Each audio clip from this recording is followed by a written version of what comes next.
সবাইও আমি একটা কথা বলে রাখি, এই কথাটা মাইনে দেখবেন।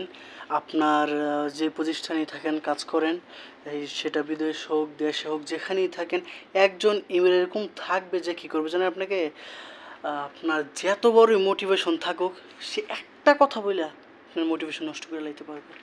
যেমন সুলেমান সুফনও যদি মানে মোটিভেশন স্পিকারও যদি এর কথা শুনে 1 মিনিটে সে ডিমোটিভেট হয়ে যাবো। এর অবস্থা হয়েছে এরকম।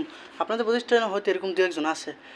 তো তাই কই যে নিজের কাজটা নিজে সবসময় করবেন। আর নিজের কাজের সময় যারা বিদেশ আছেন তাদের ক্ষেত্রে এটা বেশি হয় যে বাঙালি একটু প্যাসমেস লাগাই দেয়। নিজে অল্প একটু ভাষা শিখবেন, কষ্ট করে ইউটিউব দেখেও শিখবেন। শেখার পর নিজের যেটা প্রয়োজন বাঙালি না বলে আপনি বলবেন গিয়ে আপনার যে কোনো মুদির হোক, সে সুদানি হোক, মাসরি হোক, অথবা হোক, কী কইটারে সৌদিয়ান হোক, যেই হোক, আপনি বাঙালি বাদে সবার কাছে আপনি এটা বলতে পারবেন। বাঙালি হলে না রে কত ধরনের কথা বলে আপনার মোটিভেটেড মনে করেন যে একবারে মোটিভেটেডের 12টা বাজায় দিব।